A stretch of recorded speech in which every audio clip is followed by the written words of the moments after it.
আজি আমি বম্বে উচ্চতৰ মাধ্যমিক বিদ্যালয়ৰ তৰফৰ পৰা বিকশিত ভাৰত বিদ্যালয়খনৰ প্ৰগ্ৰামৰ কাৰণে আমি এটা প্ৰজেক্ট তৈয়াৰ কৰিছোঁ। আমি এটা পানী টেংকত কিমান পৰিমাণৰ পানী আছে সেয়া আমি নিশ্চয়কৈ ক'ব নোৱাৰোঁ। সেইবাবে আমি এটা প্ৰজেক্ট তৈয়াৰ কৰিছোঁ যাৰ নাম ৱাটাৰ টেংক ইণ্ডিকেটৰ। এয়া হৈছে ৱাটাৰ টেংক ইণ্ডিকেটৰ যন্ত্ৰটো, যাৰ দ্বাৰা আমি গম পাওঁ যে পানীৰ টেংকত কিমান পৰিমাণৰ পানী আছে। ইয়াত যেতিয়া আমি চুইচ অন কৰিম তেতিয়া ইয়াত লাইট জ্বলিব, আৰু ইয়াত যেতিয়া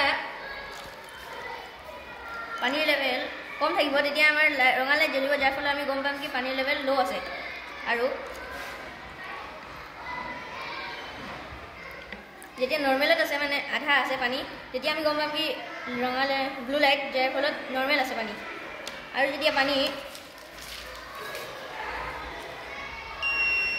ফুল হৈ যাব, পৰিব ধৰিব, তেতিয়া আমি গম পাম কি গ্ৰীণ লাইট জ্বলিব, আৰু যাৰ ফলত চাউণ্ড বাজিব, যাৰ ফলত আমি গম পাম কি পানীৰ টেংকিত পানী ফুল হৈছে আৰু আমি মটৰ চুইচটো অফ কৰিব পাৰিম। টেংকত পানী ভৰ্তি হোৱাৰ টেংকিৰ পৰা পানী পৰি থাকে, যাৰ ফলত বহুত পানী নষ্ট হয়।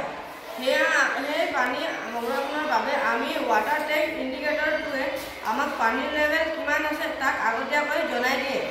ইয়াৰ ফলত আমাৰ বহুতো সুবিধা হয়, যেনে বতৰ ডাৱৰীয়া থকা দিনা কাৰেণ্ট নথকাৰ আমি গম নাপাওঁ যে টেংকিত পানী কিমান পৰিমাণে আছে, কিন্তু ইয়াৰ ফলতে আমি আগতীয়াকৈ জানিব পাৰোঁ।